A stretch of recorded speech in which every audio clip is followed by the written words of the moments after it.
भेसळयुक्त विविध अन्नपदार्थांचा 17,26,000 किमतीचा साठा जप्त। अन्न व औषध प्रशासन चंद्रपूर कार्यालयाने सणासुदीच्या कालावधीत भेसळयुक्त अन्नपदार्थांवर नियंत्रण ठेवण्यासाठी तूप, खाद्यतेल, मिठाई, भगर, शेंगदाणा, बेसन व इतर असे एकूण 52 अन्नपदार्थांचे नमुने विश्लेषणासाठी प्रयोगशाळेला पाठविले।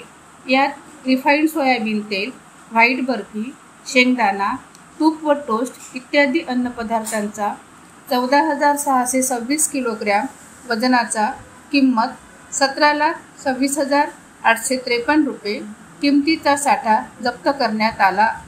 यात 6,03,82 रुपये किमतीचे रिफाइंड सोयाबीन, 1,75,560 रुपयाची व्हाईट बर्फी, 49,840 रुपये किमतीचे खुले रिफाइंड सोयाबीन तेल, 6,240 रुपये किमतीचे तूप, 1,20,000 रुपये किमतीचे टोस्ट, 6,74,600 रुपये किमतीचा शेंगदाणा, 1,221 रुपये किमतीचे बेसन इत्यादी अन्नपदार्थांचा साठा भेसळीच्या संशयावरून जप्त करण्यात आला।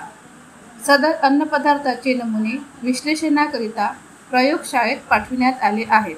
सदर अन्नपदार्थाचे विश्लेषण अहवाल प्राप्त होताच अन्न सुरक्षा व मानके कायदा 2006 नियम व नियमन 2011 नुसार पुढील कारवाई करण्यात येईल।